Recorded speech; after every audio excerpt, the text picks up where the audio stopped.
Troy Planning Commission. Copies of the agenda for tonight's meeting are available at the entrance to the room. Additionally, the agendas and minutes of prior meetings are available on the city's website. The meeting will be conducted in accordance with the agenda as presented or amended by the Planning Commission. The roles and responsibilities of the Planning Commission are outlined on the reverse side of tonight's agenda. State law establishes planning commissions. The commission is comprised of 9 members, all of whom have volunteered to serve. Members are appointed by the mayor and confirmed by City Council. The other individuals seated at the table this evening are representatives of the city's planning department, the city's attorney's office, the city's planning consultant, Carlisle Wortman Associates, and the student representative from Troy Schools.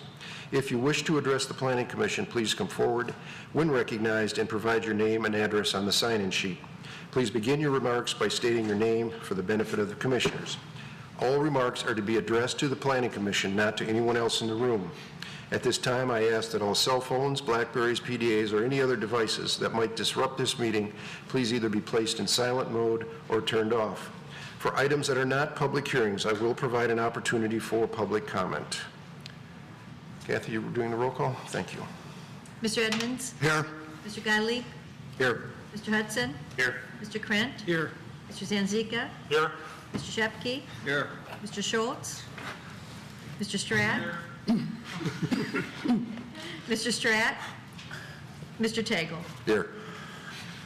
All right, item number 2, approval of the agenda.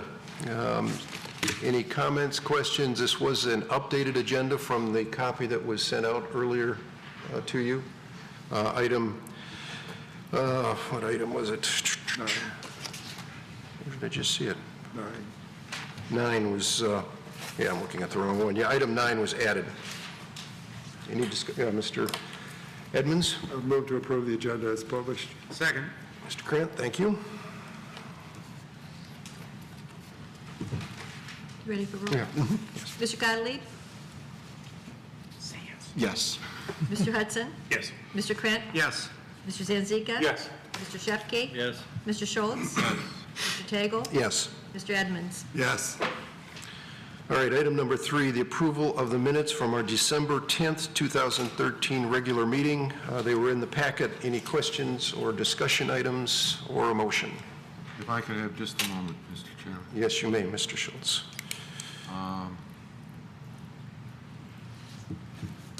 There's something in here that I said. There it is. It's on page 5. It said, Mr. Schultz said he would not support the rezoning request because he has serious concerns about the type of use and development that could end up on the property. He does not think the proposed development is good and reasonable development. I do think it is a good development, but I would have preferred that it come back as a conditional rezoning instead of a flat rezoning. Thank you. Kathy, you got that? Okay, all right. Any other discussion? With those changes, I would move them as amended. All right. Second by Mr. Zanzika. Mr. Hudson? Yes. Mr. Krent? Yes. Mr. Zanzika? Yes. Mr. Shepke? Yes. Mr. Schultz? Yes. Mr. Tagle? Yes. Mr. Edmonds? Yes. Mr. Gottlieb? Yes. All right, item number 4. This is for public comments for items that are not on the agenda. If there's anyone that would like to come up and speak to us, items not on the agenda, please come forward. Seeing no one, we'll move into item number 5, our first rezoning request. Public hearing rezoning application file number Z745, proposed Ambertown Center townhomes and lofts, west side of Livernois, north of Town Center, 3409 Livernois, section 21, from office to district to Big Beaver District. I want to share with the commission that I have a client that I'm working for in Royal Oak, and the building committee with this client, chairman of the building committee is an architect that works at the same firm that developed the plans for the Amber properties. I spoke with him today and asked him if he had ever had any involvement with Amber properties or this project. He said he did not. I have no financial interest in this project, but I wanted to put that out there and let you guys decide whether you'd like me to step out of the room for this item or to stick. So. Chairman? Yes, Mr. As far Schultz. as I'm concerned, you're not going to get off that easy. I'll second. Okay. All right. Who's going to? The Planning Commission had held a public hearing for the same matter on December 10th of 2013.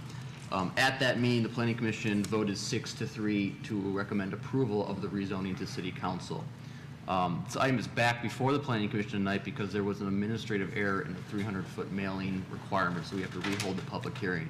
But just for the audience members and the members of the Planning Commission that were not in attendance at the December 10th meeting, I'm going to really very quickly highlight the project moving forward, as well as highlight our recommendation. The applicant is requesting a rezoning of O Office District property to Big Beaver Form-Based District. The purpose of the rezoning, though not a conditional rezoning, is to construct a 5-story apartment building complex on that parcel. The property is surrounded by the community center to the south, office property to both the north and west, and vacant and single-family zone property to the east across Livernois. I will note that there are residential properties within the area, single-family residential properties within the area. From the northern boundary of this parcel to the southern boundary of the closest single-family residential is 250 feet.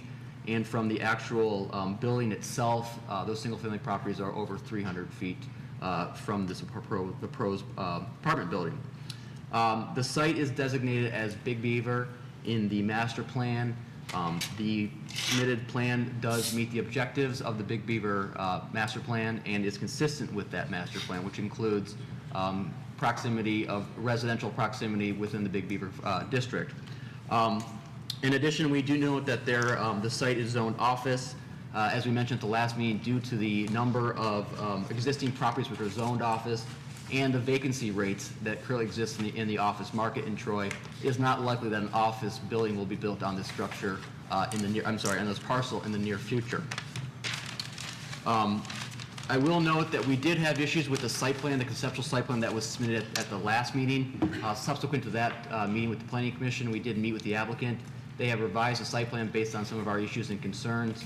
The applicant did submit a full site plan application on Friday. We have done a preliminary review of the site plan application, and it has addressed our concerns, and we do not have those concerns that we had raised earlier.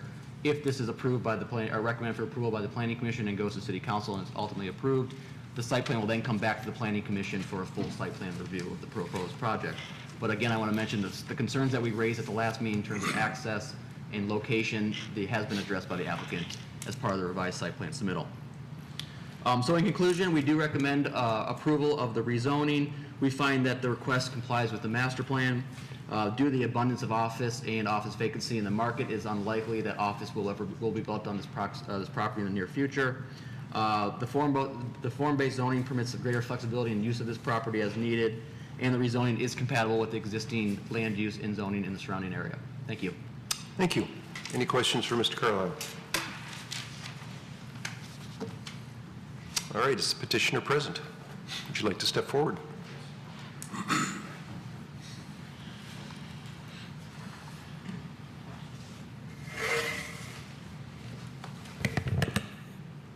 Mr. Chairman and Planning Commission members, my name is Dennis Cowan with the firm of Plunkett Cooney, and I am here with Jerry Amber, a principal of Amber Apartments and the applicant in this particular rezoning request.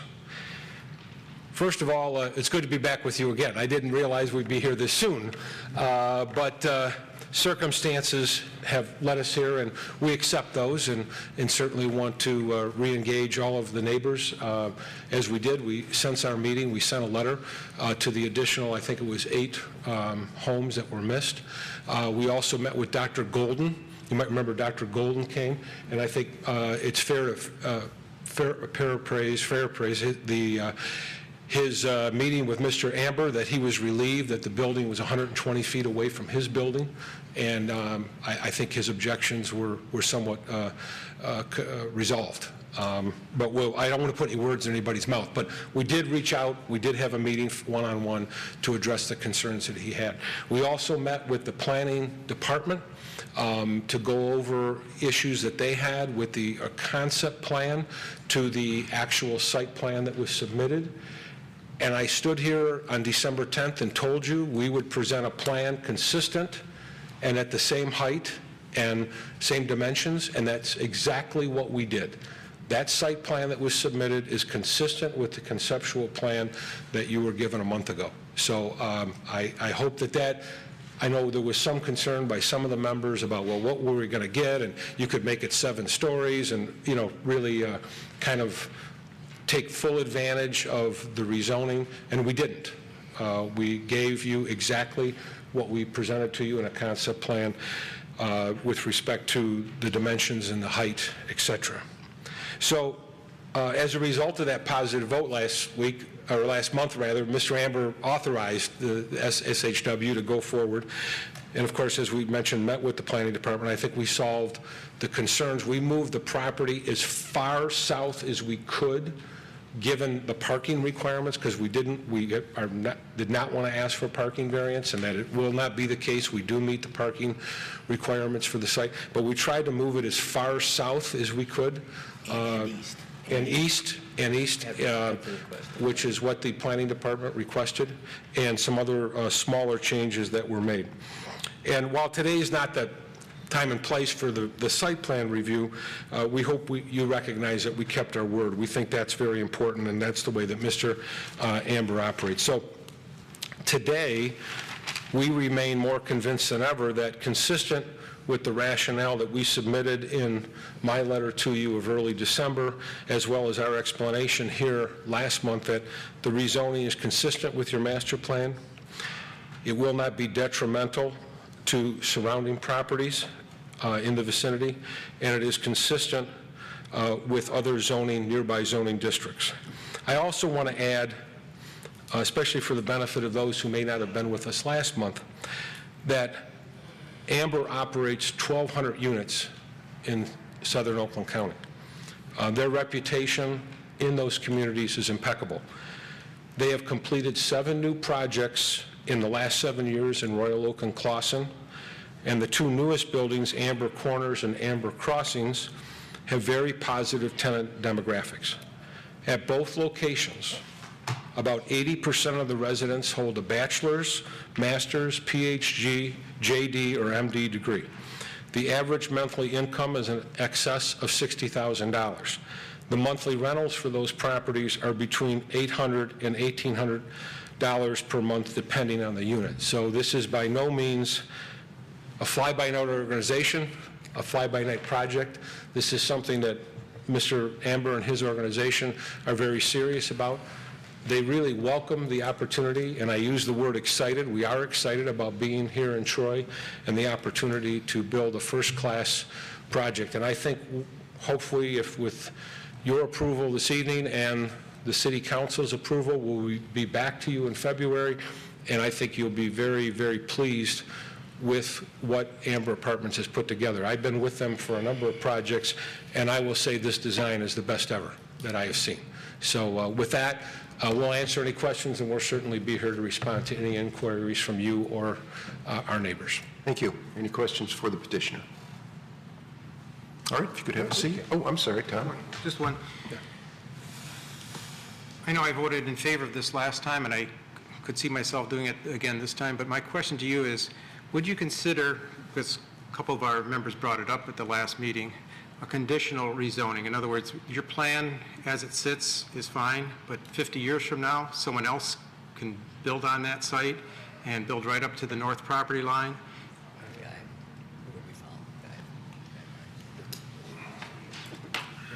I'm sorry. Anyway, the conditional rezoning, I would, we can't offer that. You have to offer it.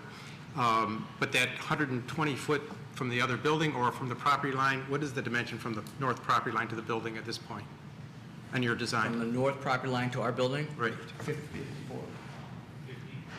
54 feet. Right. I would feel a lot more comfortable, and maybe council members would also, if you would put in some kind of something conditional to be 50 feet back from the north property line. That kind of thing may make everyone feel a lot better. Would you allow us to have an opportunity to consult just a little bit so I can advise Mr. Amber?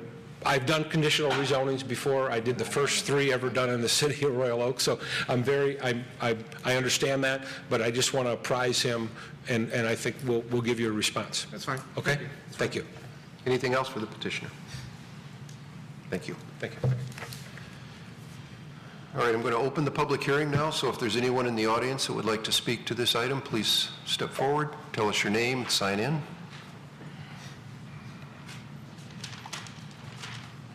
Good evening. Aye.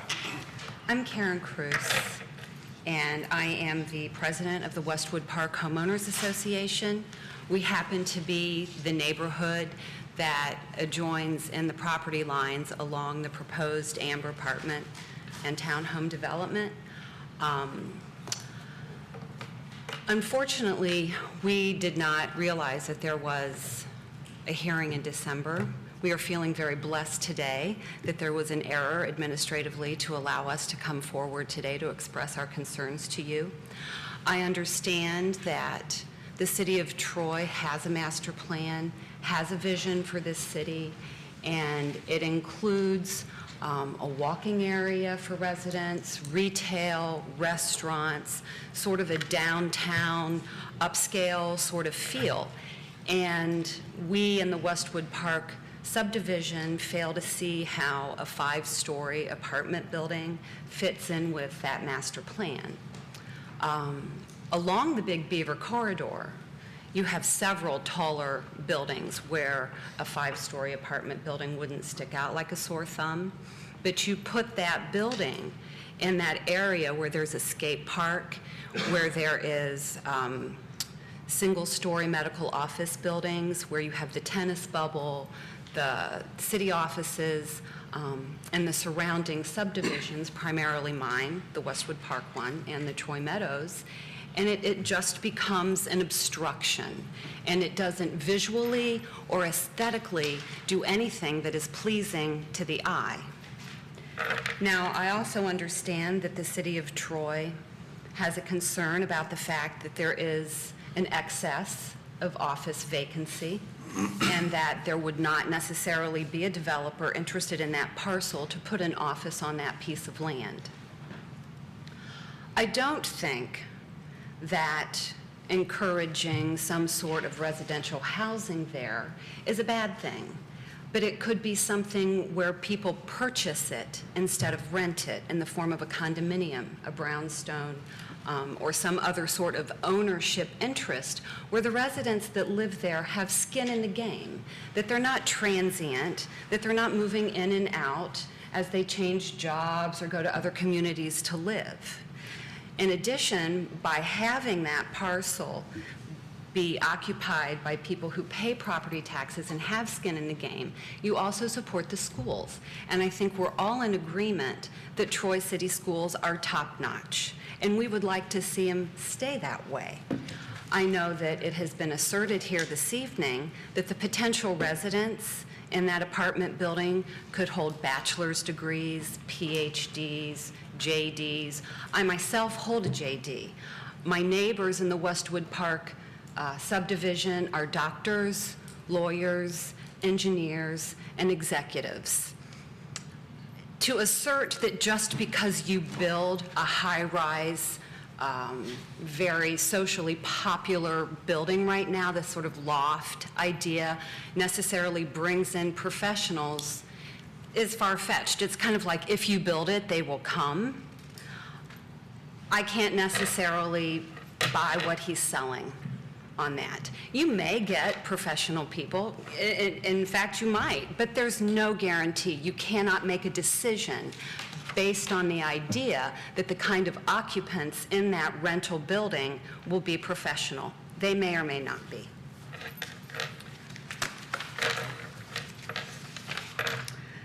The other thing that we have a concern about are the other Amber apartment buildings that are in Royal Oak, Clawson, and here in Troy. I personally have done a drive-by of those buildings, and frankly, I'm underwhelmed. If I were a single person with the level of education that I have, and I was looking for a place to live, I would be over at Regency Park or Regents Park there off of Butterfield. I'm not moving into an Amber property.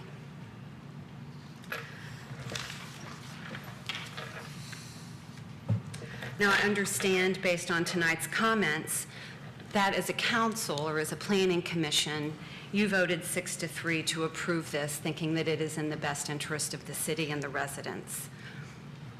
I'm here to tell you that we respectfully disagree with that. We would like for you to have a much larger vision as to what you can do with the property here in Troy. We would like for you to have a much broader idea of the possibilities and ideas that may be presented in the future, and not be short-sighted enough to just look at someone who wants to put an obstruction on your property that doesn't fit in with the rest of the land. That makes an entire subdivision of professional people that do support this city and support the schools upset and angry as part of your criteria in making your decision. Thank you. Thank you.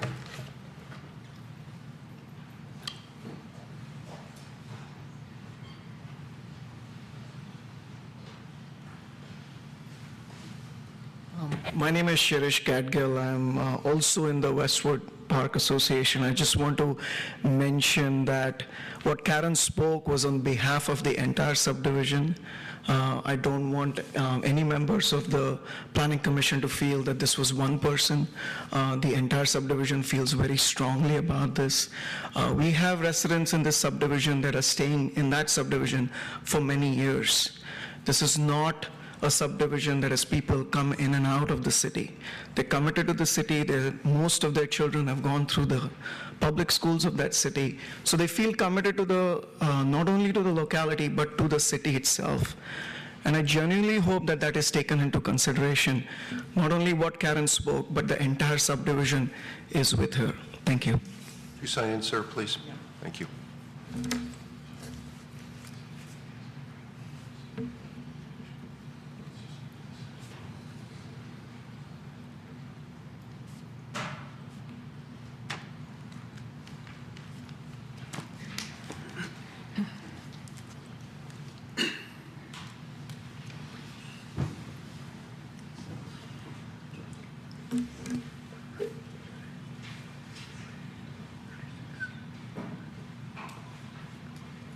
Good evening. Good evening. My name is Rob Warner. I'm also a resident of Westwood Park neighborhood, unsurprisingly.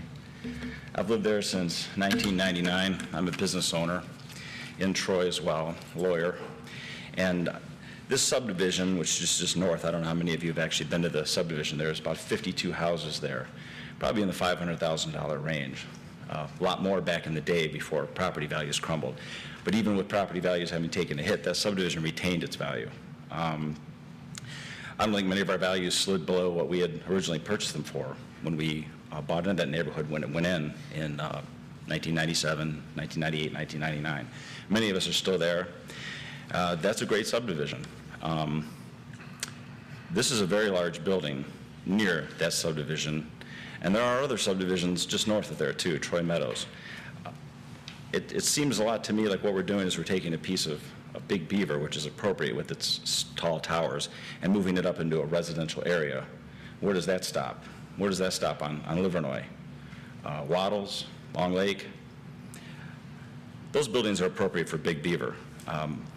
Another big concern, which was raised, is what happens if that building doesn't make it? What happens if that building is torn down in 5 years, 10 years? What else is going to go there? The new offices that went in there are very nice. Obviously, those were tough to bear next to the neighborhood, but they went in, we didn't oppose them. They're tasteful, they're short, and they're occupied. Those buildings are occupied. Those office buildings right there have tenants in them. Yes, there's probably a glut of office space in Troy. I own a building myself. I'm a lawyer and I own a building as well. It's tough, I know that. But those buildings are occupied. They're very nice. It's in a nice area. Those are. I think there's an eye doctor in there. There's nice facilities to have in the neighborhood. There's no doubt about that. But to take what amounts to a nice apartment building and put it down in that area, which is like sort of a campus-like area, near our neighborhood, and all the other neighborhoods, especially the ones across the street, no one's here representing them, but there are some other neighborhoods very close by, just seems very inappropriate to me. With all due respect to Mr. Amber, I looked across, did my own little Google search, right? That's how you do things these days. I saw a Yelp 2 of 5 rating, 2 out of 5 stars, 2.5 out of 5 stars on some of these properties. And honestly, in the $800 range, that's going to kill our neighborhood. It's going to destroy tax base. It's going to hurt. I don't think it's appropriate. Thank you for allowing me to have some comments this evening. Thank you.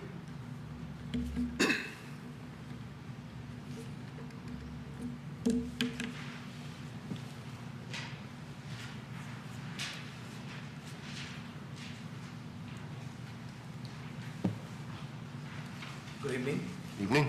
My name is Sanjay Shah. Again, I'm from Westwood Park Subdivision. But I want to not consider you for me as a Westwood Park Subdivision, but as a citizen of Troy, more importantly.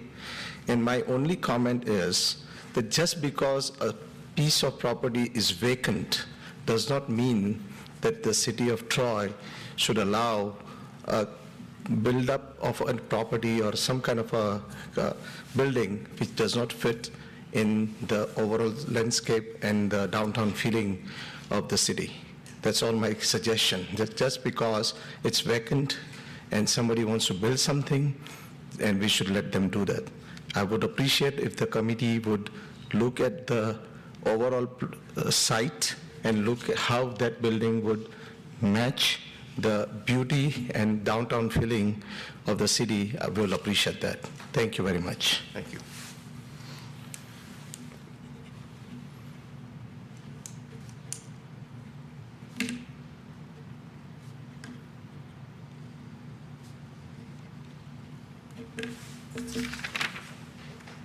Is there anyone else who would like to speak on this item? If not, I'm going to close the public hearing. Ask the petitioner if he wants to come up and share anything with the commission.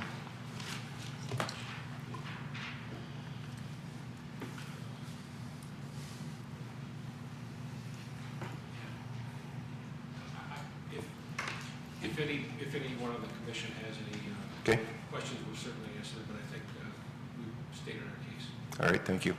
Mr. Chairman, Yes, Mr. Edmonds. I'd like to ask the applicant, you stated in your opening statement that you're not building to the complete maximum that you could build in terms of height. Are you talking about? Yes, yes.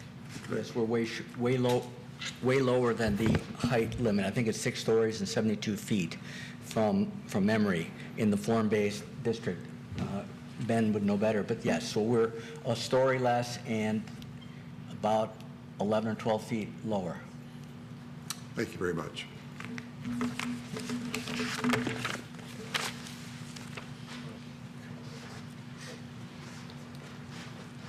Any other questions or comments?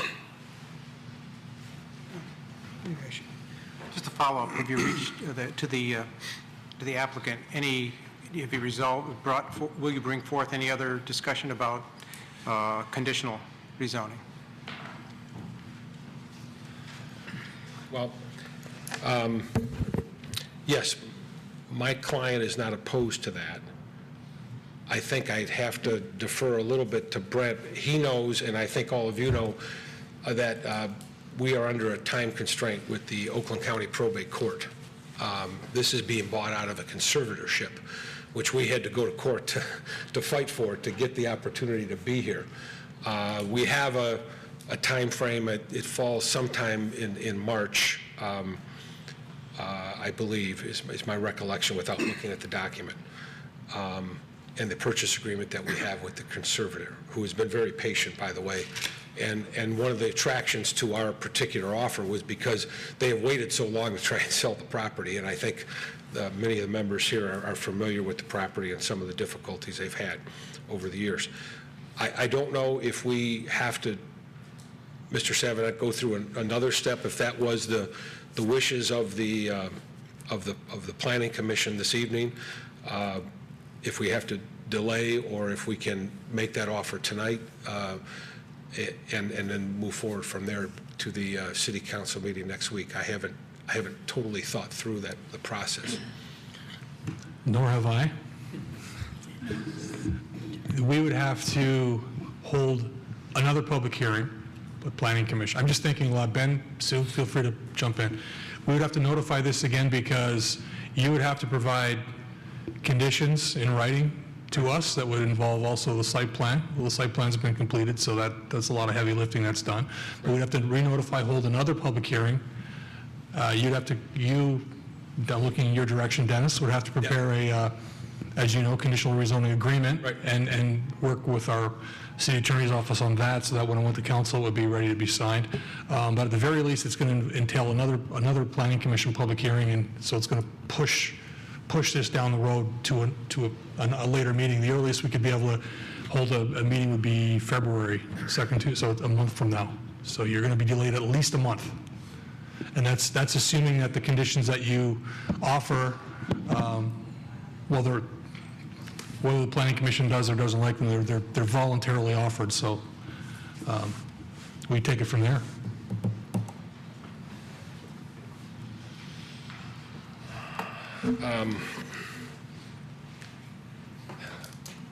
I think that's going to put us in a very precarious position with our situation. So I guess I would ask to vote on a straight rezoning. I don't know what more I can do short of a conditional rezoning that's why I made the emphasis that we submitted exactly what we said we were going to submit. They have no intention of, and by the way, they're an owner-operated company. They're not somebody who develops to sell.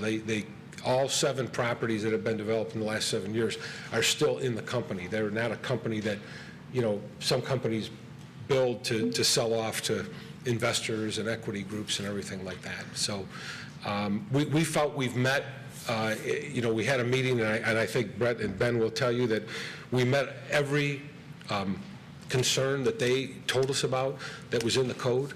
So I think we've went the extra mile. We really have. It's always, I have to tell you, in discussing this with Mr. Amber, we talked about it beforehand, it's always a 50-50 proposition. Do you go conditional rezoning or do you go a straight rezoning? And we spent a lot of time going over that issue. And it was by no means to evade or any process, because we have to go through the same process. We have to go through your scrutiny, we have to go through the city council scrutiny, and we accept that. But for tonight, I think we'll have to go and respectfully request if you could give us the straight rezoning to get us to the city council, and then we'll move forward from there. But I thank you for your question, and I wish I could have a different result, but we're really in a bind, with respect to our timing. Okay, thank you. Thank you. Thank you. Any other discussion? Mr. Shepke. Yes, I really want to like those apartments going in there. I really don't like them going in there. I don't think they fit aesthetically. I've looked at the plans. I've looked at your other projects. I really don't think that they, at least, are not to my taste that I would want to rent there. And on Town and Center Drive is kind of the road to the key to our city complex, and I think that the height is high. I know they can go to 6 stories, but gosh, I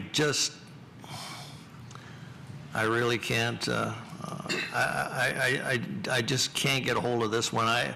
I don't think they fit. I like the idea of the walkability and everything to the downtown section, to eating and to entertainment and stuff like that. But it's just these apartments. I looked at the drawings submitted to me, and they just aren't to the scale that I like.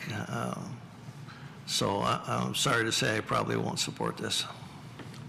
Yes, Mr. Savarino.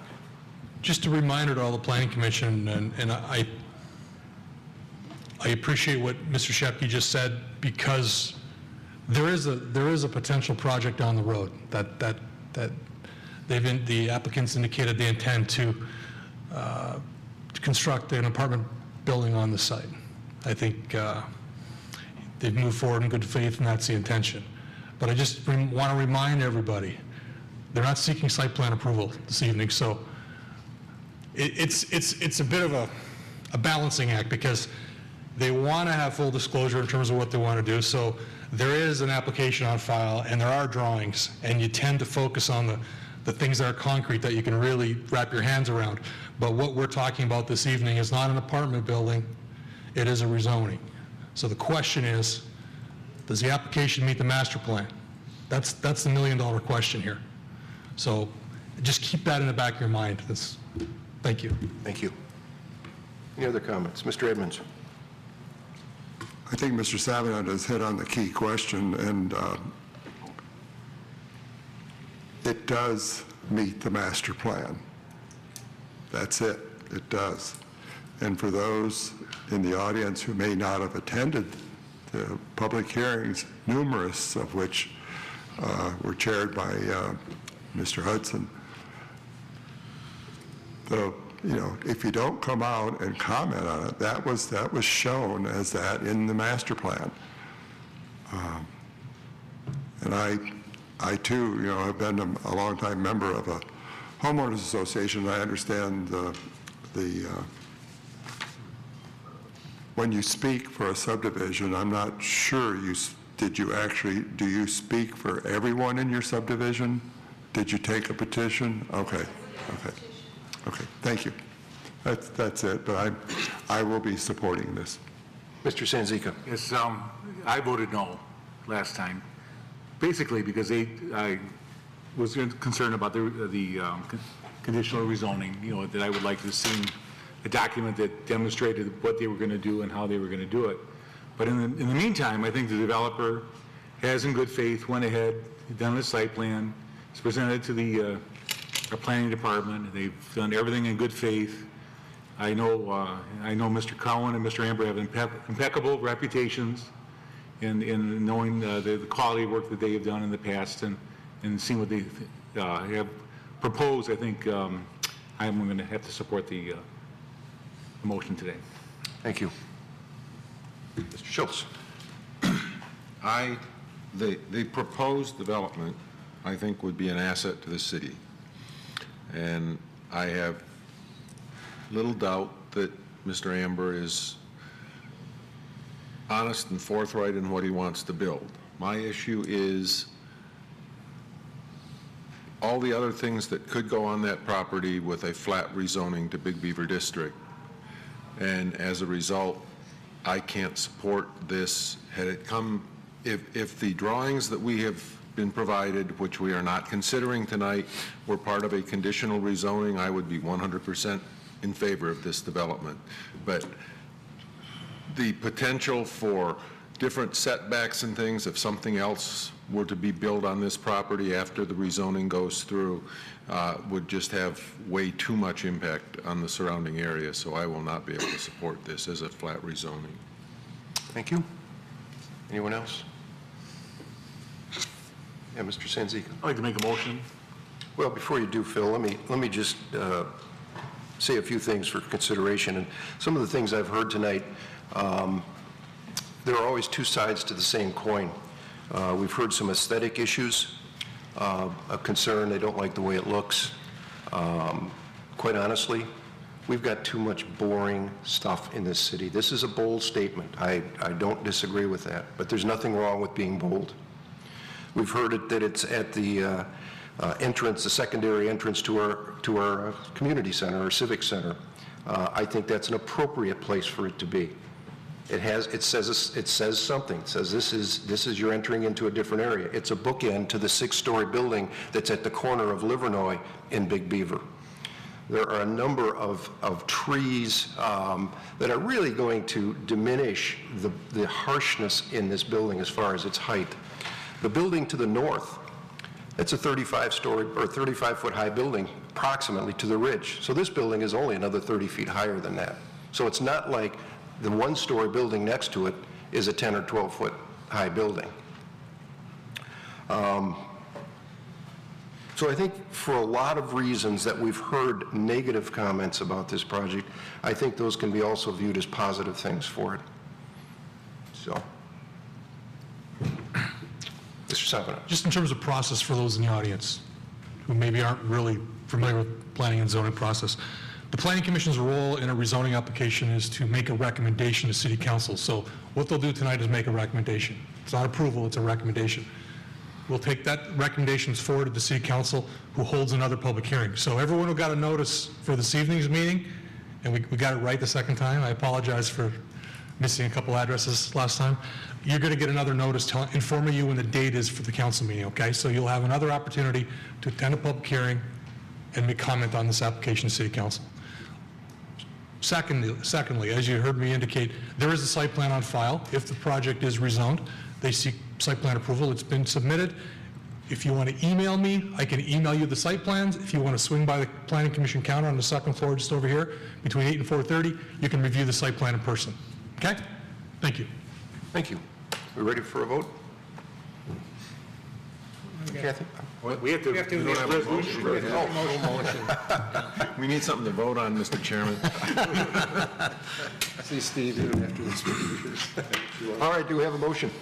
Yes, Mr. Chairman, I'd like to. Yes, make a Mr. motion. Sanzica. Resolved that the Planning Commission hereby recommends to the City Council that the O to BB rezoning request located on the west side of Livernois, north of Town Center, 3409 Livernois, in Section 21, being approximately 1.22 acres in size, be approved for the following reasons. 1, the request complies with the master plan. 2, the form-based district would permit greater flexibility in the use and development of the property. 3, the abundance of the office district property in the city has been well documented. 4, the rezoning would be compatible with the surrounding zoning and land use. And 5, the site can be adequately served with municipal water and sewer. Thank you. Support by Mr. Edmonds. Now the vote. Mr. Krant? Yes. Mr. Sanzica? Yes. Mr. Shepke? No. Mr. Schultz? No. Mr. Tagle? Yes. Mr. Edmonds? Yes. Mr. Gottlieb? Yes. Mr. Hudson? Yes. Motion passed. Thank you. Good luck, gentlemen. Kathy, how many, Kathy? Ms. Zarnicki? 6 to 8, 6 to 2. 6 to 2, thank you.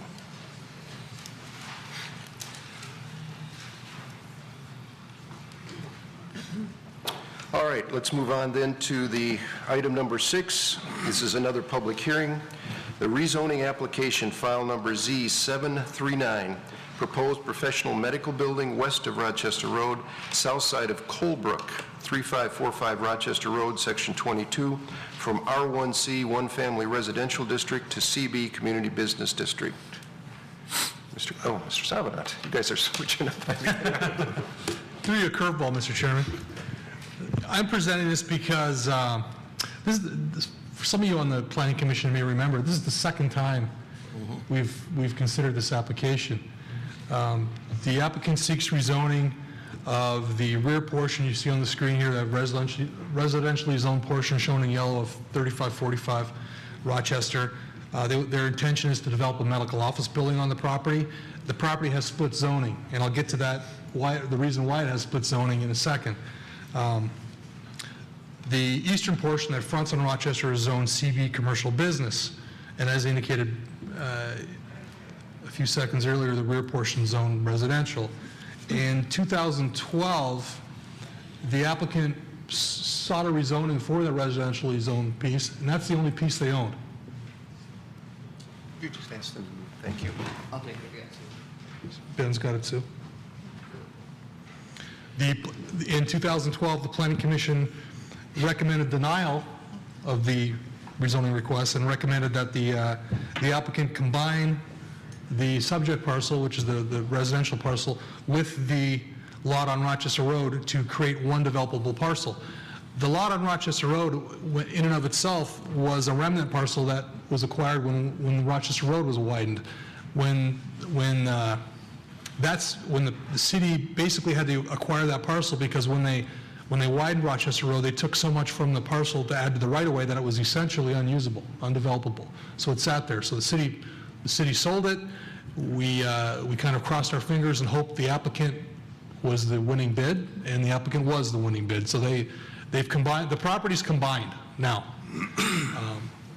but it's split zoned, which is, there's some split zoning. It's not ideal. There are some parcels that are zoned, 2 zonings in the city, but it is a challenge.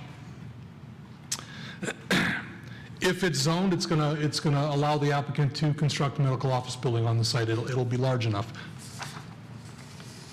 In terms of zoning, you'll see from the drawing here that, and if you look at your zoning map on your on your desktop, you'll notice the depth of this CB parcel is very, very shallow, and it's actually kind of substandard compared to the rest of the frontage along Rochester Road. What rezoning will do to the depth of this parcel, it will make it consistent with the other CB and GB zoning that's along Rochester Road. It kind of sticks out like a sore thumb due to its shallowness, and this will make it consistent with other parcels. As I indicated in 2012, the Planning Commission saw this first. There was potential impacts, negative impacts, associated with having a standalone CB property on the frontage of Rochester Road, and then also having a CB zone property to the rear that was separate from that parcel, that would have a lot of traffic that was entering and exiting the site from Colebrook. As you go west on Colebrook, it is a residential neighborhood. And we felt that, the staff felt that, and the Planning Commission agreed that combining the parcels was the best way to ensure that traffic on the residential neighborhood would not create negative impacts.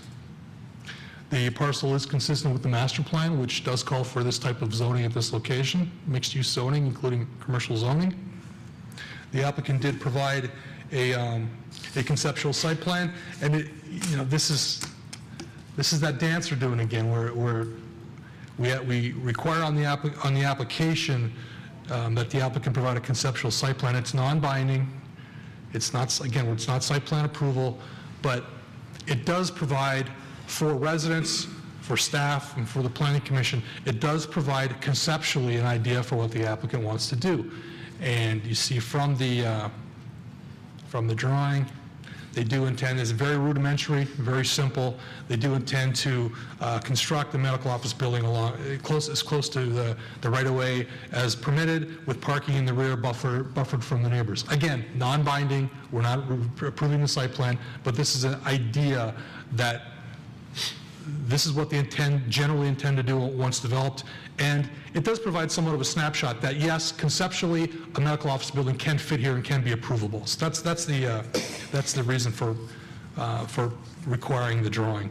There are standards for review for rezoning applications, and the applicant meets all the standards for review. So in summary, the planning department, including the planning consultant, recommends approval of the rezoning for the following reasons, and I'll read them. 1, the parcels were combined to create one developable parcel for the purpose of building a medical office. Combining the parcels creates a larger developable parcel that permits a property buffer and transition between the single-family neighborhood to the west and Rochester Road. 2, the request complies with the master plan. 3, the commercial business district would permit greater flexibility in use and development of the property.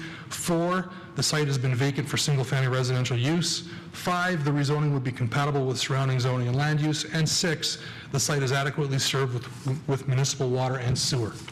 I can answer any questions that you may have. Thank you. Any questions for Mr. Savanen?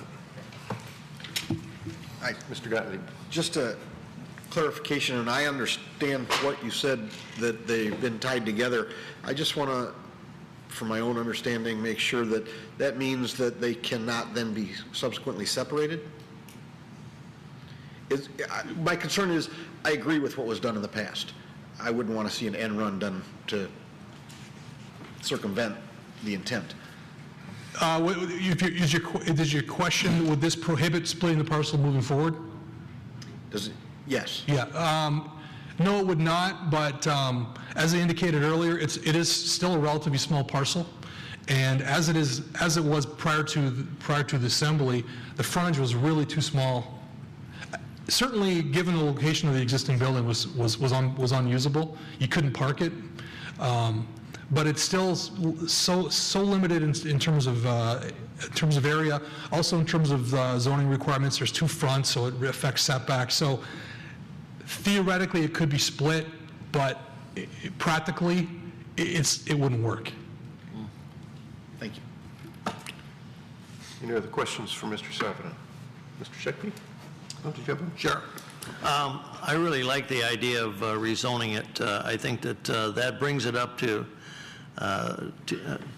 as a usability factor. It makes it doable. We have a lot of troubled properties in Troy, and 3545 here is kind of one of them. It's hard for anybody to establish anything on that piece of property, and I think this would be a great fit for the neighborhood. I know Colebrook is a main drag through, and there is a school down there, but I think you're going to have very limited traffic coming off that office building, and I think there's a heck of a lot more benefit to combining and those properties and rezoning than letting them sit there like that. So I think this is a great idea and a great fix, and I really like what I see. Thank you. Anything else for Mr. Savanen? All right, is the petitioner here?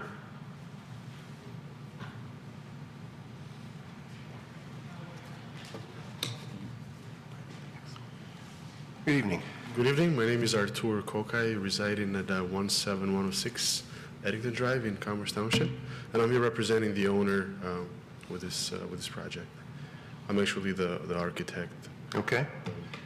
So if there's any questions or... Do you have anything to add to the presentation? Well, you know, the owner, Steve, he bought the house or the parcel, zoned residential a few years back, and you know, and we tried to rezone it. When we found out that the parcel in front that was zoned CB was for sale, that was great news. And we proceeded to actually acquire that, and we were just excited that we got the chance to combine the two parcels together. Okay. Any questions for the petitioner? Mr. Edmonds.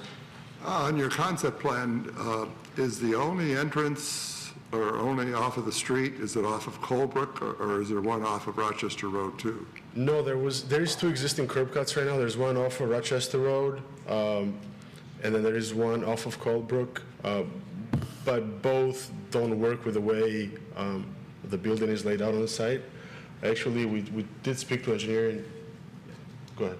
Yeah, I didn't mean to cut you off. We actually, we've run this preliminary, we have not done a full site plan review, obviously. We ran the preliminary plan through engineering, and they support the one curb cut off Colebrook and do not encourage an additional cut off Rochester Road. So this is actually in support and recommended by the traffic engineering department. Makes sense. And as a follow-up, the business right across to Colebrook, that's commercial too, or CB? The zoning is actually mixed. I'll pull it up here. There's it's GB or CB and parking at the rear. Okay. Thanks. Any other questions for the petitioner? All right, you can have a seat. Thank you. I will now open this as a public hearing. If there's anyone that would like to speak on this item, please step forward. Seeing no one come up, I'll close the public hearing, bring it back to the commission for discussion. Mr. Schultz. I'm ready for a resolution. I am too. Okay. Resolved that the Planning Commission hereby recommends to City Council that the R1C to CB rezoning request located west of Rochester Road on the south side of Colebrook within Section 22, being approximately 10,500 square feet in size, be approved for the 6 reasons that Mr. Savanen enumerated earlier. Perfect. I'll second. All right. I'm sorry, Chair, who supported? Mr. Krim. Thank you. Mr. Zanzika? Yes. Mr. Shepke? Yes. Mr. Schultz? Yes. Mr. Tagle? Yes. Mr. Edmonds? Yes. Mr. Gottlieb? Yes. Mr. Hudson? Yes. Mr. Krant? Yes. All right. Thank you and good luck. Sir, did you sign in when you were up at the podium? Please, thank you. All right. Next item is a zoning ordinance text amendment, item number 7. This is also a public hearing for the zoning ordinance text amendment, file number ZOTA 246, assisted living facilities. Mr. Carlisle. Thank you. Based on the direction that we received from the Planning Commission at the December 10th meeting when we presented draft language to amend or add additional regulations for assisted living, we've come back with ordinance language for consideration. The language is the exact same as what was reviewed by the Planning Commission at the last meeting, and the 5 recommendations that we are proposing to amend the ordinance state. The first one is to amend the definition of assisted living to include memory care. The second one is to require assisted living as a special use in the R1, in all R1 zoning districts. The third is to require that all facilities are located and have access on a major arterial. The fourth is require that the minimum lot acreage is 3 acres or more. And the fifth is to require a 50-foot green belt adjacent to any land zoned or used for residential purposes. A complete draft ordinance language is in your packet for review, and again, this is the same language in the same direction that we took from the Planning Commission at the December 10th meeting. Any questions? Yes, Mr. Schultz? In reviewing this one final time, why would it require special use in R1 districts and not in all residential districts, including multifamily? Well, 2 reasons. One is a mandate of the zoning ordinance is the protection of residential, but specifically of single-family residential. And these uses, due to both volume and size as well as impacts, are more in line, potentially more in line with multifamily than they are single-family. So the reasoning is to allow them as a permitted use in multifamily, requiring them to meet, they still have to meet these supplemental use requirements, use standards, but allow them as a special use for a case-by-case basis when they're located adjacent or within single-family residential districts.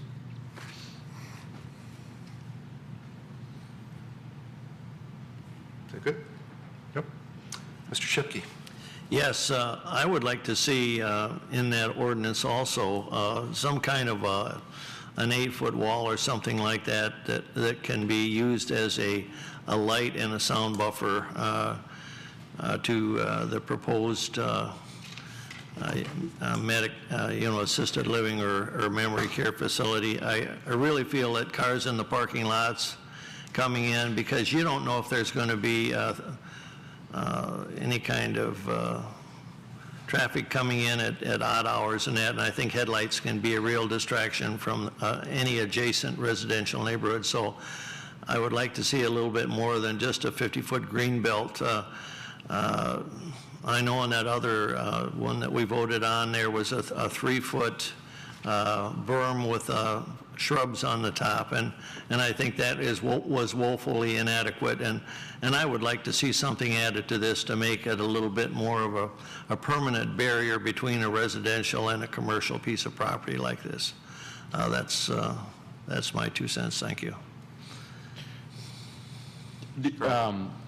I'd just like to note that they are still required to meet all landscaping and buffer requirements, which can include a wall, but also include landscaping and fencing. So we already require landscape screening. If the Planning Commission wants additional requirements of the 8-foot wall, we can put that into the requirement.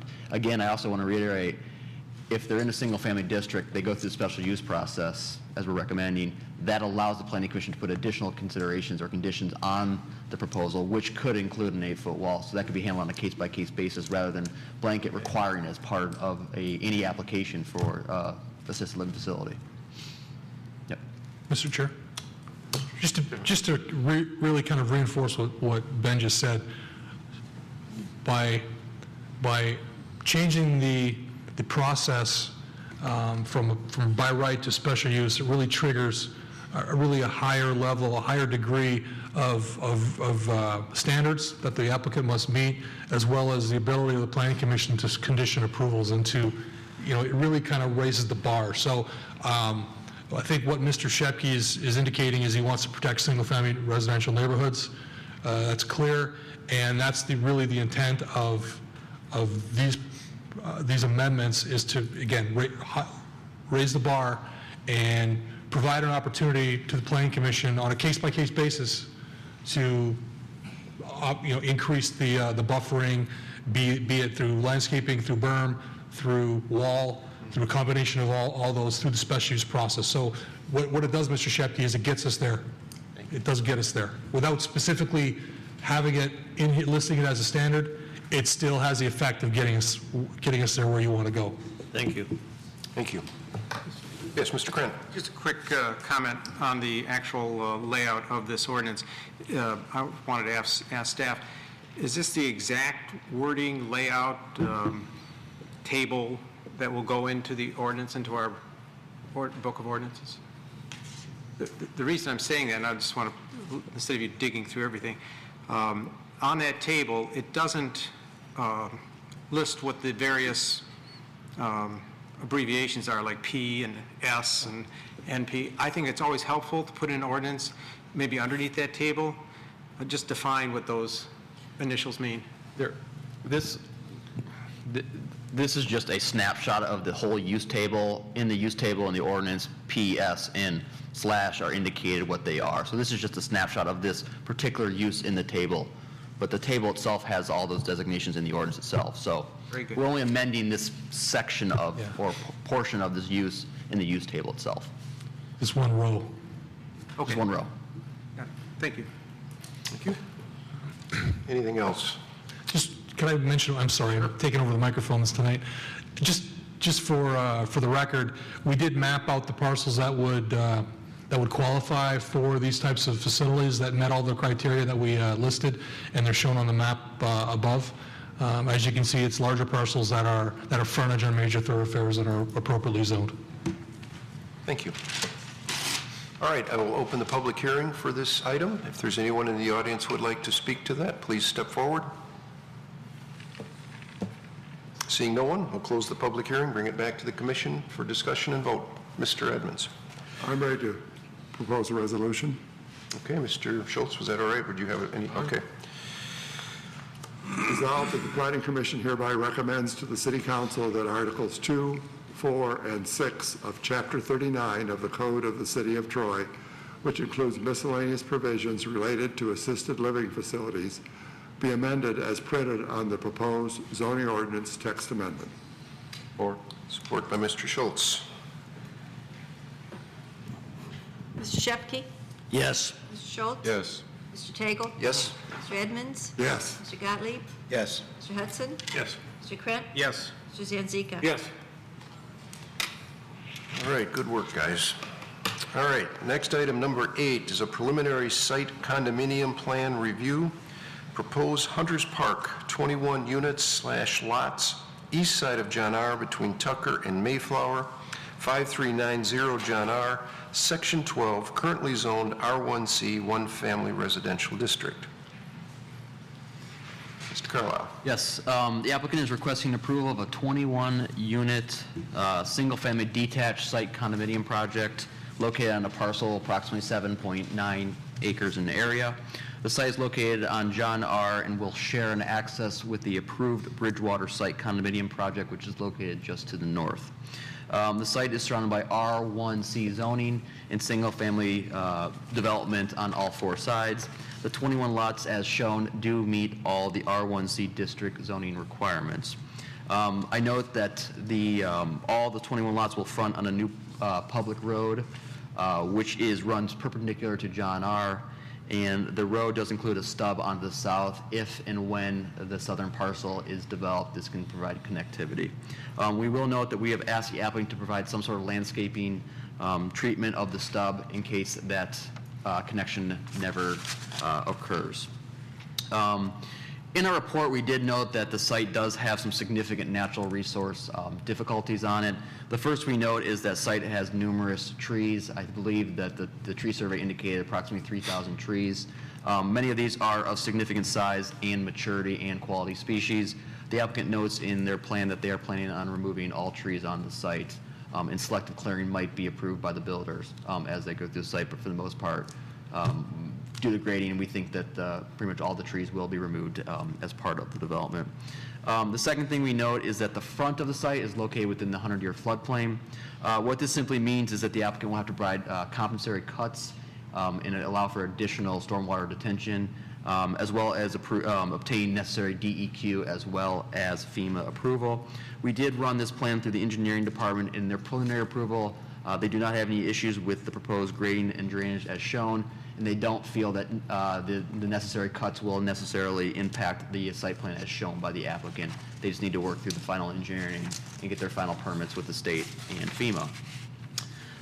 The applicant has provided a detailed landscape plan. The landscape plan does meet all the requirements of the site condominium project. And lastly, the application does meet all the standards as outlined in the zoning ordinance for site plans as set forth in section 10.02.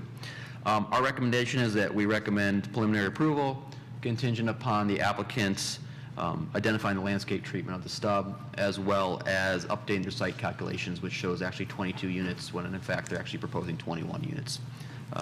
That concludes our report. Thank you. Any questions for Mr. Carlisle?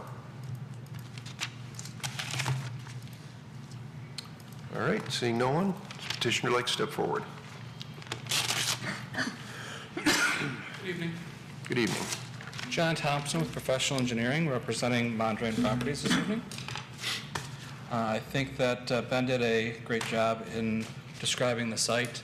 The only, I'd like to just comment on the floodplain. We are in the process of submitting to DEQ and FEMA for a letter of map amendment to adjust that floodplain, and then we'll incorporate the compensating fill required to into the detention system. So we'll handle that at the engineering without any problem. Okay. Any questions for the petitioner? Question. Mr. Schultz. Since this is a site plan approval and that therefore there's no notification requirement on the part of the city, has there been any communication with the people in the existing site condominium to the north on Mayflower about what is intended to be put in on this property? No. Hope you're ready.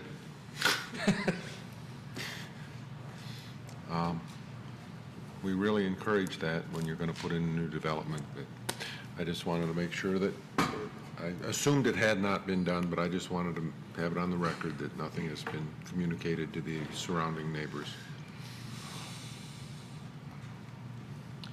I have to be honest with you. When I saw there were 3,000 trees on this site that are going to get cut down, I was really, really disappointed. There's no attempt, none whatsoever, to save some of the mature trees. We've had other developments in front of us. In fact, the one on Beach Road, where there was mature trees, and we asked, you know, let's save some of these things. Just to come in and clear cut this site, you know, yes, you meet the ordinance, the intent of the ordinance, but I think it's a crime that you're coming in and doing that. Don't disagree. Any other questions for the petitioner? Thanks. Thank you.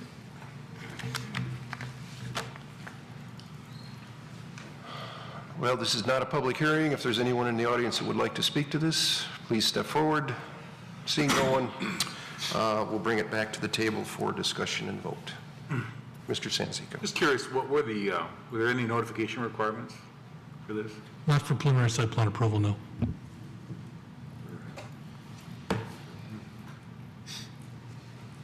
Any further, Tom? I just want to reiterate what our chair said about the trees.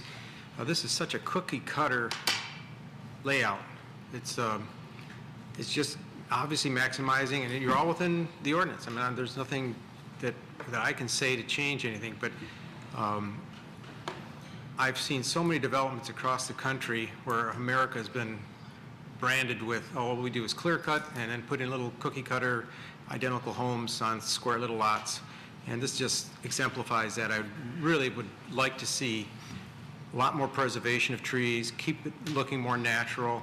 I think the longevity of the site will be greater than just a stamped subdivision. And we've seen other subdivisions in Troy that look a lot more inviting and natural. And I would like, all I could say is, I would like to see if the builder would conserve some of the more substantial trees if possible, and not just clear cut and make it look like any other subdivision across the country. Thank you. Mr. Chairman? Yes, Mr. Schultz. I agree with what the last two commissioners have said, and the analogy I'll use is that there is a development, fairly recent development off Waddles Road called Hidden Forest. The forest is certainly hidden because there wasn't a tree left on the property when they started to build the houses, and that's exactly what we're going to have here. It's very unfortunate that this many trees would be decimated just to make it easy and less expensive for a developer to build homes. It's very disappointing, but it meets the ordinance, so I guess there's not a lot we can do about it. Gordon, did you have a comment? Sure.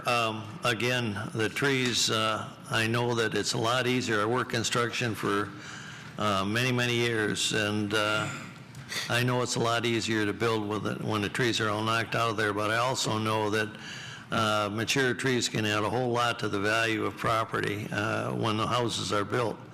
Nothing's worse than seeing a new subdivision go up that with just a few young trees planted here and there, and it takes 20 years for them to get to the point where they're halfway mature. So I think looking at it with long-term goals on this asset, I think it would be really a benefit to the builder to spot some trees around in this sub. Looking at the print right here, it looks like there's a lot of possibilities of doing that. And again, I'd like to express my feelings that it's a shame to decimate this land that way. Thank you. Yep. Mr. Sanzica.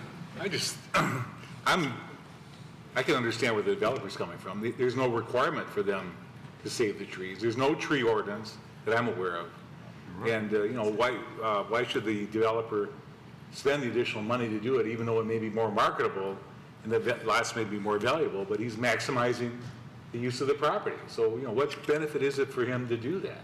I think if we felt that strongly about it, I believe we should propose a tree ordinance that would require the saving of the trees. And like we talked a long time about a stormwater ordinance. I mean, we talk and talk and talk, and it's unless we do something about it, it's shame on us for not proposing to do something about it. So I can understand where the developer's coming from. I've been in his shoes before. Why should he, if he can maximize his profit and be in accordance with the ordinance, shame on us for not requiring a tree ordinance on this property. Well, hopefully something like this, taking down 3,000 trees to put up 21 houses might motivate us to get a tree ordinance in place, because this is a shame. This is criminal. It absolutely is. You could have a more marketable project with trees up. Hold back my time. The engineering requirements for the site make it hard to save the trees once we start putting pipes along the back rear lines of property lines. Well, he should come to the microphone. Yeah, we have to pick them up. Yeah, come on.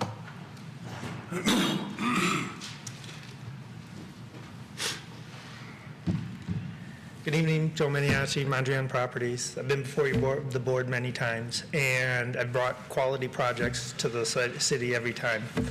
This site is not your typical width to allow your standard 120-foot deep lots. They're a little shallower than that. To develop it and not is the economics part of it to maximize the density on the site. And I do understand the tree stuff.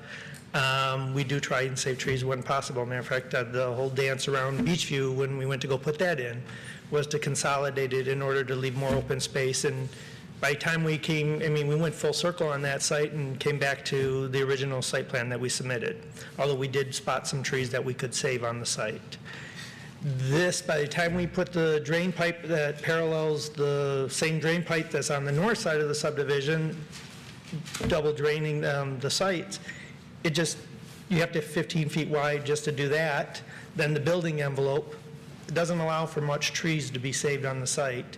And by the time we're done with grading and everything, you don't have anything. The quality of trees that are not going to be left behind are going to be of value or will live because of all the disruption that's going around it. Well, I think we all understand the economics. That's what's driving this whole thing. That's part, yeah. Well, that's the That's driving the whole thing, for the most part. Yeah, and if I could maximize dollars by leaving trees, I would, but in this site, we don't see it happening. Mr. Chairman. Yes, Mr. Edmonds. Yet other developers have, as Mr. Schultz pointed out too, done that and done it successfully. I guess I don't understand the distinguishing, the difference here that you're not able to at all. And I think if you were to direct that they were to try to save as many trees while they were building this, I think it would be done. Thank you. Yeah, I think, Joe, the point here is that the easiest answer, the least costly answer, is to cut them down. That's not looking at it creatively in my mind. I can appreciate that. So, well, you've heard all of our opinions, most everyone's opinions. And he's going to cut all the trees down. Yeah. Yes, Mr. Carl. I think Mr. Maniaci has been beat up enough. I just want to correct one thing that he did say, just for the education of the Planning Commission as well as Mr. Maniaci and anyone who might listen at home. The requirement of the engineering that you state is a reason why you need to take down the trees is somewhat of a false argument, because there are provisions in the ordinance for clustering which reduce your engineering requirements and reduce your lot size requirements and allow you a density bonus. So you could apply the cluster provisions. So the engineering requirement is partly based on your layout, not necessarily on what the ordinance requires. Just so everyone understands that. Yes, Mr. Krantz? I think for the public's knowledge too, the council was presented with a tree ordinance years ago, and they flat denied it. So it's been, we had it would have been available at this point, but the council at that time decided not to enact a tree ordinance. Do you have any recollection? It was a little bit before my time, but I believe... I remember the vote because I was kind of active I was a board member of the Parks and Rec, and we helped formulate that, and it was very disappointing for us to have council at the time shoot it down. It was very politically charged, and it was resoundingly defeated. Yes, it was, and you're right, it was political. All right, Mr. Sanzica. And I do recall there was a wetland ordinance that was proposed that was shot down. They were hand in hand. Yeah, and I'm sure the stormwater is the same issue. I think, we get what we deserve in this respect. Well, we have talked about, and we are going to have joint meetings with council. I'd like to see these items on the agenda and have this as a discussion as to see where this council feels or what this council feels on these topics. Absolutely. Because our hands are tied. All right, someone like to make a motion?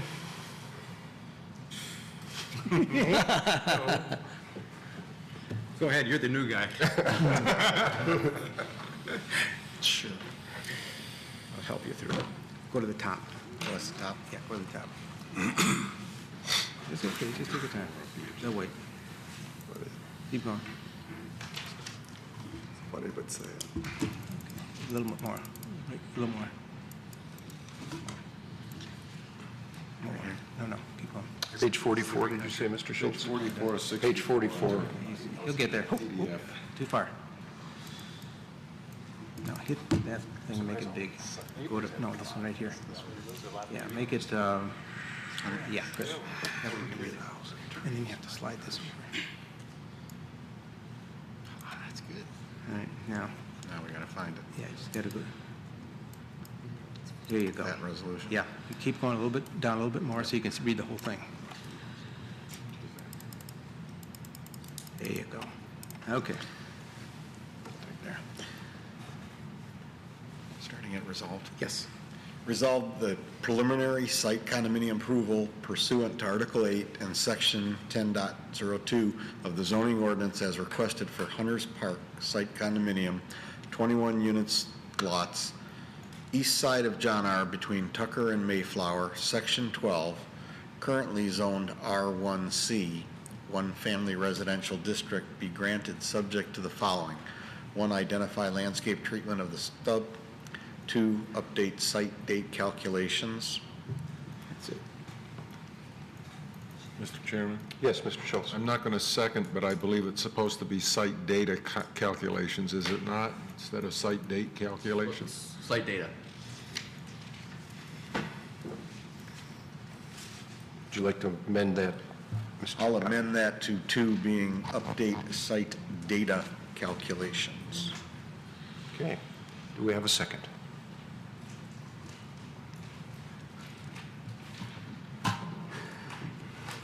Mr. Edmonds? I'll be the guinea pig, yes, I will second. although it's really, I agree with you, it's really distasteful. All right, roll call, please. Mr. Schultz? Reluctantly, yes. Mr. Tagle? Yes. Mr. Edmonds? Yes. Mr. Gottlieb? Yes. Mr. Hudson? Yes. Mr. Krant? Reluctantly, yes. Mr. Zanzika? Yes. Mr. Shepke? Yeah, reluctantly. Does that show up on your tally? All right. Good luck. I hope we don't have to have this again, really. All right, other business, item number 9, election of officers for 2014. What? What's that? Didn't say anything. I was just congratulating his nice job. Oh, okay. Like a different resolution. All right, Mr. Savedant or Ms. Lancaster, would you like to lead us through this? We, surprise.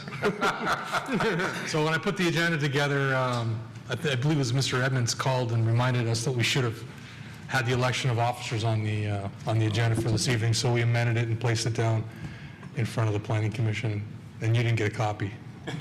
So the joke's on you. All right. Wait till tomorrow. So, I think our bylaws require it. I think the bylaws state that. The first meeting of January? First meeting of January. Yes. that's correct. That's correct. So You need a chair and a vice chair. We- You need we- nominations. we elect the vice chair, the chairman and the vice chairman, and we make a recommendation to the city council for the zoning board of appeals representative. Okay. So, Mr. Schultz. Mr. Chairman, I would nominate Mr. Edmonds as chair, Mr. Sanzika as vice chair, and Mr. Shepke as the recommendation for the Board of Zoning Appeals representative. Thank you. Support. Support by Mr. Hudson. Are there any other nominations? Mr. Edmonds? I would recommend, except for Mr. Shepke, I would recommend that Tom Krant continue one more year as a ZBA representative because of the controversy that's going on right now with the community, the Muslim Community Center that's made application. He's been very actively involved in that, and I'm sure the staff member, Mr. Evans, would appreciate him continuing as ZBA representative. So that's the only change I would make. All right, thank you. Mr. Chair, you'd have to get support from the person that nominated, or you'd have to get a motion to bifurcate and vote on everyone individually. Because the slate was proposed, but now you have to either get someone to agree to that slate. Well, first things first, Mr. Schultz, would you change your nominations, or do you want to leave your nominations as they stand? I have no problem changing. Okay. So we have a nomination. Did someone, Mr. Hudson seconded? Are you second the revised nomination? I agree with the modification. Okay, all right. So is it just now a roll call vote? Is that the next step? You have a slate, and you may do a roll call. Okay. Unless anybody objects to, wants to make a motion to separate out if they disagree with that slate. Any one of you, if you want to break it down to individual members, if there's no motion for that, you vote as, you can vote, take your vote. All right. Gentlemen, does anyone want to break them down individually? No? Okay. I don't want to create a controversy over it. Are you good with this, Mr. Shepke? Yes, I think that Tom's been doing a great job, and I really can't see, rocking the boat at all. Okay, thank you. All right. Sarnecki, please, roll call. Mr. Tagle? Yes. Mr. Edmonds? Yes. Mr. Gottlieb? Yes. Mr. Hudson? Yes. Mr. Krant? Yes. Mr. Zanzika? Yes. Mr. Shepke? Yes. Mr. Schultz? Yes. Congratulations, gentlemen. All right, item number 10, public comments for items on the current agenda. No one's coming forward. Move to item 11, Planning Commission comments. Tonight, we'll start with you, Ms. Lancaster. Nothing. Good to see everybody again. Mr. Monsney had a prior commitment, but good to see you all. Sabadan? At the previous meeting, I want to say it was Mr. Schultz that made a comment about the transparency at Troy Shops on Big Beaver. And you're correct. The site plan application was approved with elevation drawings that showed glass, and the zoning ordinance has transparency requirements that require a certain percentage of the building elevations to have that transparency, and the building does not meet the transparency requirement. So we've had a meeting with the owner, and we've scheduled a meeting later this week with the tenants and the owner to discuss the issue and hopefully come to a resolution that would make the glass, the front of the Troy Shops building, non-opaque and transparent and colorless. Mr. Chair? So that, go ahead. May I ask a question? Yeah, Mr. certainly. Sabadan? Absolutely. Is that going to apply to this owner's buildings on both sides of Big Beaver? What a great question. As you will likely recall, the buildings that the other buildings you're referring to were approved under a different process. It's a planned unit development process. We are also having discussions with the owner about the window treatments on those buildings. But the zoning ordinance provisions are in the process, and the instruments that control it are somewhat different, so the challenges are different for that site. An additional question? Yeah, go ahead. Noticed another situation just this week, that we approved a building on 14 Mile Road, an outlot in front of Oakland Mall. And one of the tenants is a Starbucks. And the 14 Mile Road facade of that building is 100% blocked out. There are no windows at all. And that, I would have to check the site plan, but there are no transparency requirements for that zoning district. So that, again, that's a little bit different, but we can look at that. Then I would say that we need to, in addition to a tree ordinance and a sign ordinance and several other things, we need to look at the holes that are in our zoning ordinance as to, let's move the buildings up to the street and then let them black the windows out and only use the back entrance. Because the same thing happened at the 7-Eleven up at Waddles and Crooks. The front door's perpetually locked. No one's allowed to go in and out the front door. So I think we've put some holes, we develop ordinances that have holes in them that don't achieve the desired result that we thought we were going to get. Yeah, may I, Mr. Chairman? Yes, please. I didn't know that the front door was locked at 7-Eleven. That's insane. But, okay, we'll look into that. But if you recall, the windows, a significant portion of the windows along Crooks and Waddles was covered with advertising, with signs. And I sent my guys out there and we enforced, and we had the signs removed. It's a little bit of education.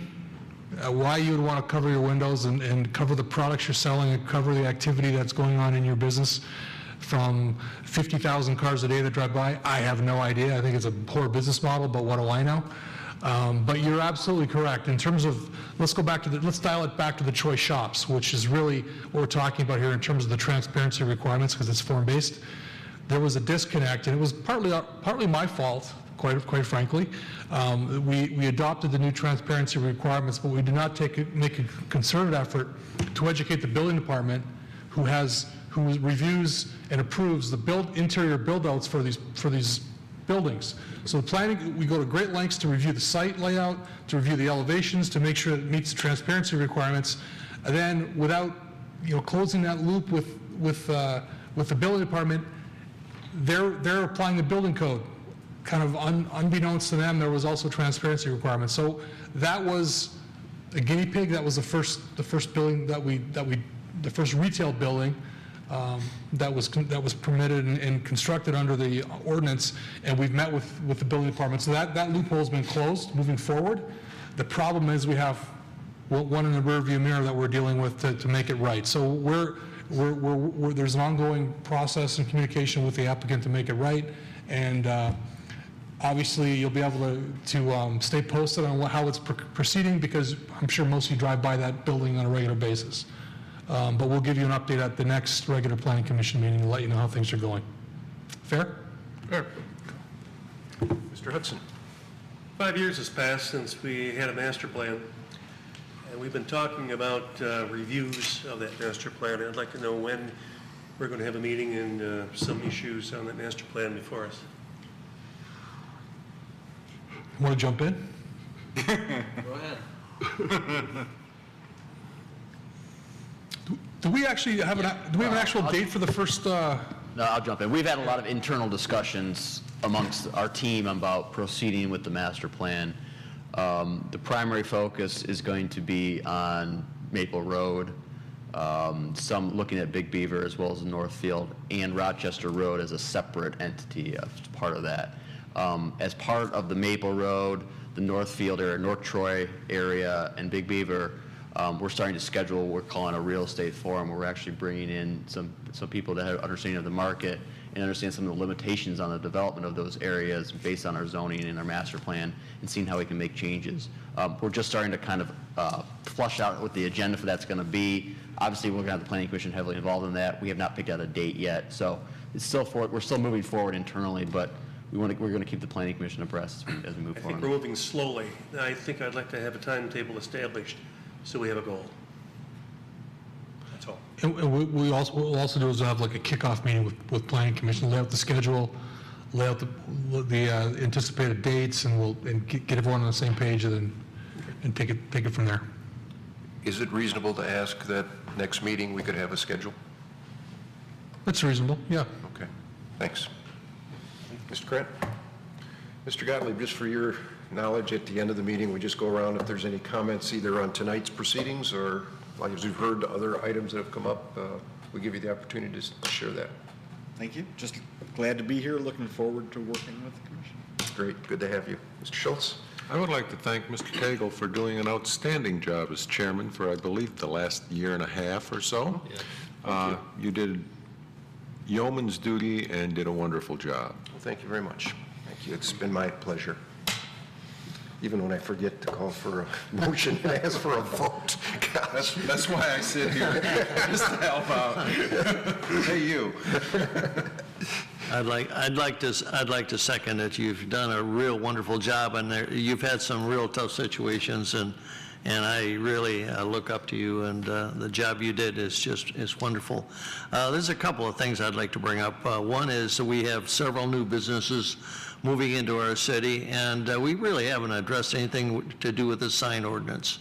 And I really, I would like to see something done with our sign ordinance, and especially with digital signs and some of the stuff that I really think can trash up an area. So it really should be addressed, and maybe after tonight, maybe we ought to look into looking at how much undeveloped land we have in the city, and maybe there should be something done about preserving some of our trees in the city. I think that I know that we're pretty well built out, but there are some tracts of land where an ordinance of to save some of these beautiful trees could really help.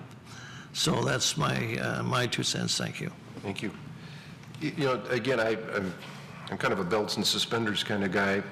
Is it possible to look out this year for the next several months and try to target dates when we can look at these things, and so that we just don't, talk about them and we'll be in the future, but we can actually put something on an agenda to start, knocking these things off the list? Is that, and I understand that, is that a possibility? Well, I think for signs that we need, I need to go ahead from management to proceed with signage. I think the way to handle this, the appropriate way, is the same way we're going to, it sounds like we're going to handle the wetlands and tree preservation, is to bring it up at a study meeting and let council know that it's a high priority for Planning Commission to proceed with this.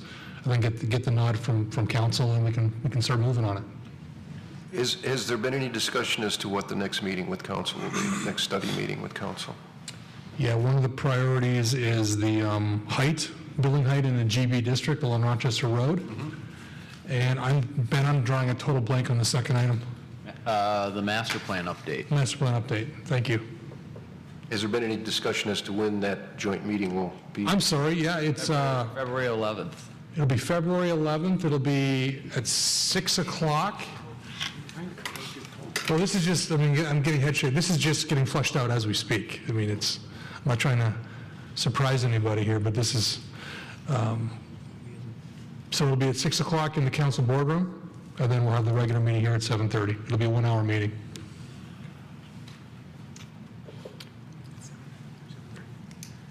Can we try to make the agenda reasonable in the sense that what can we get accomplished in 60 minutes?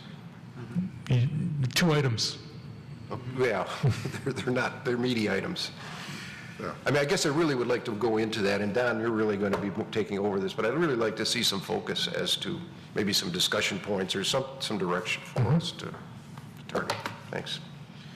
Mr. Edmonds. Thank you, John, for your wonderful chairmanship for the last year and a half. I think it's been really exceptional. You've been a really good role model for me, and I look forward and thank the commission for their confidence in me becoming the new chairman. Thank you. Thank you. Good luck. Mr. Sanzika. I'd just like to wish everyone a Happy New Year. Looking forward to a good year coming up. I was just curious, just something came to mind. Would it be helpful to Brent to have a motion from the Planning Commission to ask for ask the City Council to authorize you to move ahead with those 3 items? Would it be, I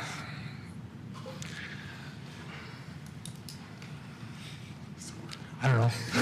That's the best way to proceed. I can tell you that it's going to, excuse me, you know, I take my marching orders from City manager. the city manager. I'm not trying to be, be a smart aleck. I'm not from Planning Commission, but I take them from the city manager. So I suppose you could forward a motion indicating your desire to proceed with the sign ordinance.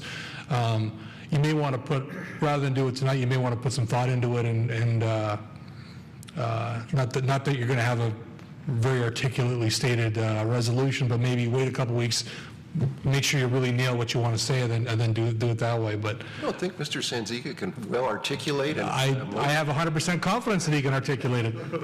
It's up to you.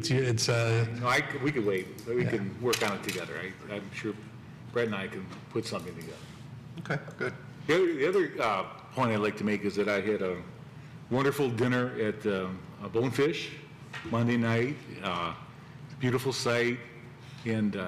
But although walking from the parking lot to the front door, I was looking for a door to go in, and the first door I found was a door to the trash receptacle. And I was just concerned, if someone were handicapped, they had to go from the parking lot in the back all the way to the front in a wheelchair or whatever. Are there requirements for distances from a handicapped parking spot to the front door? It seems not in the sense of distance, but in the sense of location. It has to be closest. It has to be close to the door. Closest, I believe. Well, yeah, I don't know the exact word, but yeah, you cannot put it in the back 40 and. Well, someone who has gone through a couple of hip surgeries and had walked with a walker and crutches for a long period of time, that would be a long walk for someone who's handicapped and or in a wheelchair. And I know I have a 90-year-old mother that I have to move in a wheelchair, and it's not easy to do. And I don't know if it's something that we missed or something that the architect. That's a building code requirement, or actually in this case, it is a building code requirement. It's not a zoning requirement. I was at Bonefish on Thursday, and I know that the center building and the courtyard, for lack of a better term, there was a lot of construction, and so that was kind of cordoned off to the public. I don't know, would it have been, when that construction is complete, would that have made the journey to the front door closer for you, going through that? I think the distance would be the same. It's have to go from the back all the way to the front of the building. It's a long distance. So there's no entrance on the north side of the building? There's no entrance on the side or on the north side, no. I think that came up. Big Beaver. Wow. I guess I'd like to, I don't know if that came up or if the owner of the property has ever brought that up, but I was concerned about it, and I'm sure, in the future, I would be looking for that in other developments, and I think I would be very cognizant of the fact that, being handicapped at one time, I think I would have appreciated a closer entranceway into the building. So something to think about, something to work on in the future, and I was just surprised. Thank you. Thanks. Frank, anything tonight? No comment. Thanks for joining us. How much longer are you going to be with us? Through the school year, is that it? Yeah, I think so. Okay, great, good. Mr. Carlisle? No comment. Kathy, anything? No, thank you. Well, I want to thank you all for your support over the last year and a half, and the grace you showed me when I tried to pull stunts like I pulled tonight. But anyways, I want to thank you. It was a pleasure sitting in this chair, and wish Mr. Edmonds a lot of luck. He'll do just fine. So thanks, guys, and meeting is adjourned.